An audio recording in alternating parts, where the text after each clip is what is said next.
Hello everyone and welcome back to my home. So as you can see, things are starting to really come together here and I'm really feeling in my fall element. I'm so excited to show you around in my home tour coming up soon. But today we're going to talk all about my favorite things. So this is my regular series that I do once or twice per season.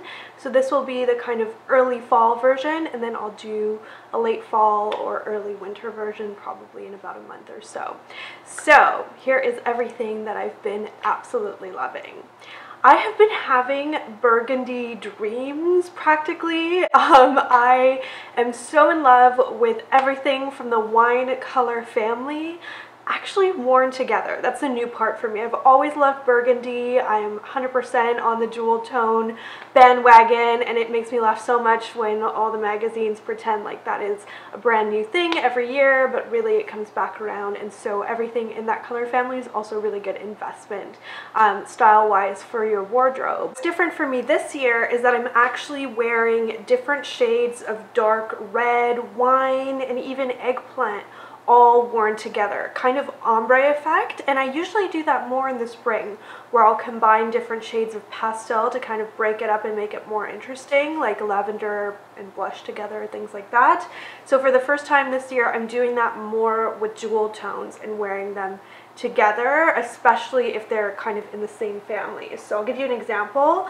I've been really loving sweaters that are a little bit kind of darker, more eggplant. I have one from Halogen with side ties, and then I have this V-neck from Rag & Bone that I've been wearing non-stop at the weekend, in the office. Just anything in this color is what I'm craving. It's what I'm very much drawn to, and I have to sometimes ask myself if the day before I wore that same color to work, so that I don't do it at least 2 days in a row. So I've been wearing that a lot, and what I really like is pairing it with kind of more of a red burgundy, like my Nouvelle Apparel scarf. So it has a little bit more of that kind of brick red thing going on. For now, what I'm really loving is just combining it with like a nice eggplant or a darker, more kind of Merlot color, and just kind of really getting that fall vibe from it, from doing that kind of ombre effect. And I think that makes it feel really, really current to the fall season. And then later on in the season, I'll probably combine it more with like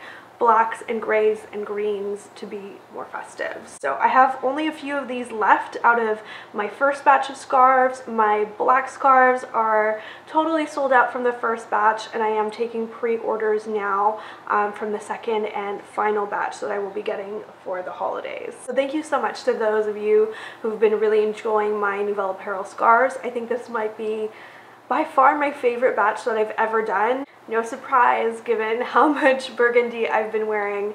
I really, really want to get a burgundy or oxblood colored handbag, and that is combined with what's been on my luxury wish list. As you know, I keep this little list in my agenda of things that I'm saving up for, and that kind of changes over time. So I think originally when I talked to you guys about it, I was considering getting a YSL Collège in more of a light color, like a pale pink. I've now changed my mind about that, and I'm pretty serious about getting something from YSL in a burgundy, but it may not be a collège. So I'll link the 3 bags that I'm really torn over, and maybe you guys can let me know your thoughts. I'm pretty opinionated about bags though, so I'm really just kind of mostly sharing my thought process with you, and then somehow I will come to a conclusion in my head as to which one is like the one. You know, it's like a gut kind of feeling with big purchases like this. So I have my collège here if you're curious about seeing it a couple of years in. As you can see, for sure it has a little bit of softening around the corners. It's a little bit rounder here than it used to be, sort of like a person in the fall after one too many muffins. We'll get to that in this video. Yeah, but anyway, it has a really nice buttery, soft little belly here that I really love, and otherwise the handbag has worn so beautifully. I wear it to death. It's my most worn handbag, I think, by far, along with my LV monogram pieces. Both of those are such workhorses. They last really, really well, and every fall and winter I pull this handbag out and use it all the time. So I think it will be a really wise investment for me to add another one that I use a lot during the fall, winter, early spring season. the options are as follows. So I'll tell you my thoughts quickly about all three. There's the collège handbag in silver hardware, in the medium size though, so it'll be quite a bit of a step down in terms of size, so I'm a bit on the fence about that, but I do love how it looks if you love a smaller handbag. I'm definitely looking at purchasing from Farfetch. Their prices are way better than anywhere else I have access to, and I had a fantastic experience with their shipping, customer service, and just quality of goods versus price with my Celine sunglass purchasing that I did during the summer. So that piece also was like a much better deal from them than anywhere else, and they actually just had their IPO as well, which is kind of exciting. And what I'm kind of leaning towards a little bit is actually getting the Lulu, which is pretty similar size to this one. Link it as well. It's a really nice alternative to the collège. As it's getting more rainy and gross outside here in Vancouver, a few of you have been asking about the weather. It varies in terms of temperature, but it's definitely got a crispness in the air here now. Highest temperature around 18 degrees going all the way down to 10 depending on the day, but definitely a lot more rainy and gray and kind of crisp than it has been. And so I'm definitely feeling like full on kind of cozy here. It is fall TV after all, right? So it's like prime season to get into a show. One of them that just wrapped up is the Bodyguard, which is a UK series. It's a mini series. How many episodes does it have? 4 or 5, I guess, total. So good. If you're into like political thrillers, it's really good. And Richard Madden from Game of Thrones is the central character. The first 2 episodes out, and I'm pretty sure that's all that's out as of now, is You, just Y-O-U, which stars Penn Badgley, also known as, of course, Dan Humphries from Gossip Girl. I almost wanted to say like Dan from Gossip Girl, which is old, I know, but that will always be my favorite show of all time. So to me, he will always be Dan. And so it's such a nice, crazy juxtaposition that he is kind of a psychopath in this series. And I don't want to say too much and spoil it for you. All I will say is the first episode makes it seem like he's just going to be like flat crazy, you know? And then in the second episode, I feel like all the characters get so much more developed.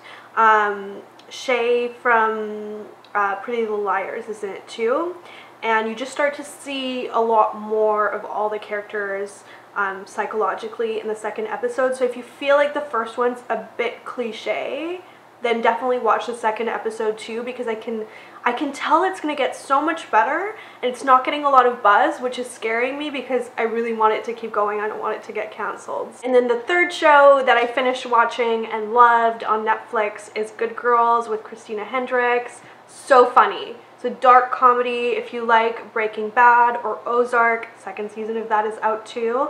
It's a little lighter than like your Ozark or your Breaking Bad, but it's just so good. It's about 3 women who start robbing banks and go down the life of crime, but you would never think otherwise that they would be doing that. And it's just like, it's a really nice, light, dark comedy. For Eat, if you did not watch my fall recipes video that does not include any pumpkin spice, then you need to, because all the recipes in it are fantastic, and I've been dying over your photos that you've been sending me of you making those things.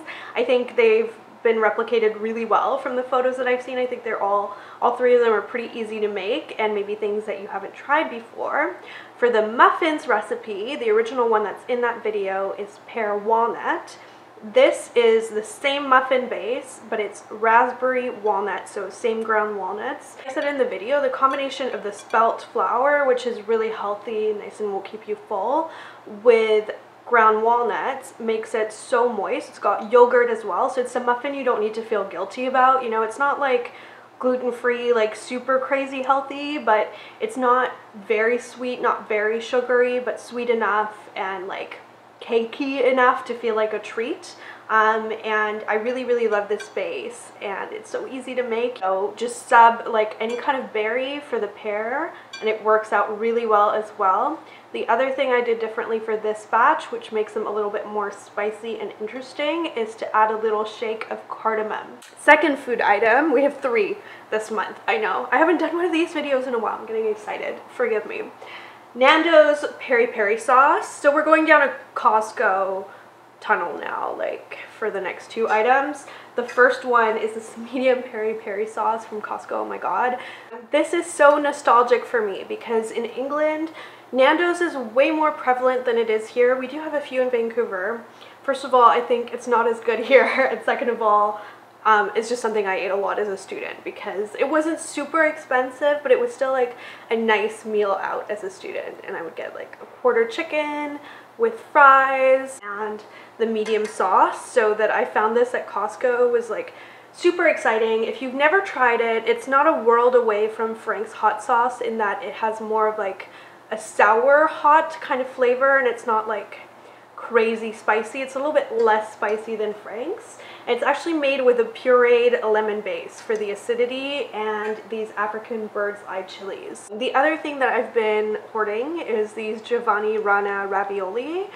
I think they're actually pretty easy to find in the US, but in Canada, Costco is the only place that carries them. And right now they have the butternut squash flavor, and I'm scared they're gonna get rid of it. I would really like to try the other flavors, but like I said, I don't think that you can find them here. If you can, please let me know, because I want to have more. Unlike Olivieri's or the other brand that we have here, which is Dusso's, the pasta for these is really thin. So it feels more homemade, and the quality of the ingredients is pretty good too. I always buy the 2-pack, freeze one and eat one when I go to Costco. And this is the butternut squash. It's a little sweet, but it's not too sweet. I usually do it with a sage butter sauce. It's really good with that, and it has a really nice creaminess on the inside. Yeah, I really like these. They are like fall on a plate, and if you don't really feel like cooking or doing too much, they're really easy to make. You could just eat them with like a nice drizzle of melted butter with some nice herbs, and you're done. I really have only been slowly reading one novel, which I haven't finished yet, so it's not ready for lattes and literatures yet. But Juliet's Answer is really cute and good. If you fancy just like a nice novel with a beautiful setting that's like described in great detail, along with a lot of references to Shakespeare's Romeo and Juliet, but with a kind of like fresh take on it, Juliet's Answer is a really cute book. It really asks a lot of questions about love and what love means to different people and their struggles with it. Just a cute book. There's also a movie called Letters to Juliet, which is also about the same thing, where people write letters to Juliet in Verona because there's still a house there that's dedicated to the idea of Romeo and Juliet, and so people write love letters to Juliet and she will actually answer. This is a real life thing, by the way. And so there's the novel about that, there's also the movie, and I would say the novel's a little bit more complex. So if you watch that cute movie, it's like a lot like that, but it's a little bit more deep than that. So I've been really enjoying that, and I will list it down below. Finally, I'm going to let you go with my seasonal tip for success. I really try and give you guys something that's going to be useful in a bunch of settings, because if it's only useful to someone starting a small business, it's not really going to be helpful to everyone. So my tip for you this month is broad, but I'm going to give you some more specific examples, and that is to always keep attention to detail in mind. It's one of the first things I learned when I started even just interning at law firms. It's such a thing that is drilled into you so much with everything you write, every presentation you do, every interaction you have. So if you haven't had that experience, maybe you don't know that, but for me it's just been huge throughout my entire career from the start to now. And to give you a few examples of how I now apply it in my life, of course it's in my report writing and all the work that I do for my full-time job. Really, really little things that you would forget about otherwise, like using a regular CC versus a blind CC. I can link some articles for you about that. Just things like that, always addressing letters and emails nicely, concisely, clearly, always asking for a response by a certain date if it's something you're requesting. For someone who's starting a small business, I think it's something you want to have in mind from the start as to how you design your business plan and every sort of detail of how you run your business. For me, a big part of it is writing personalized notes with everything that I send out, and then a few times a year I try and do something a little extra as well. I'll usually do some nice business cards, and something I do during the holidays as well that I'll be debuting shortly are these bookmarks. So anybody that's ordering from like kind of now onwards, order these personalized bookmarks that are Baroque pearls photographed on sheepskin, so it has a really nice texture. It's such a little thing, like a little touch from a customer service perspective, from just a kind of goodwill of your business perspective. It's such a nice thing to do. It really enriches the personality of your brand and your connection with your customers. It's something I really, really enjoy doing, and I think there's a way to do it in every business model, in every industry. I don't care if you sell like screws to put up pictures or drywall, like there's always a way of doing that, and keeping that in mind and not forgetting about it and making it a priority even from the start when it's the hardest to do it is so important. So I wanted to remind you all of that in whatever it is that you do. I hope you enjoyed this installment of my Wear, Want, Watch, Eat, Read, Succeed series. Thank you so much for watching, and I will see you in my next video. Bye!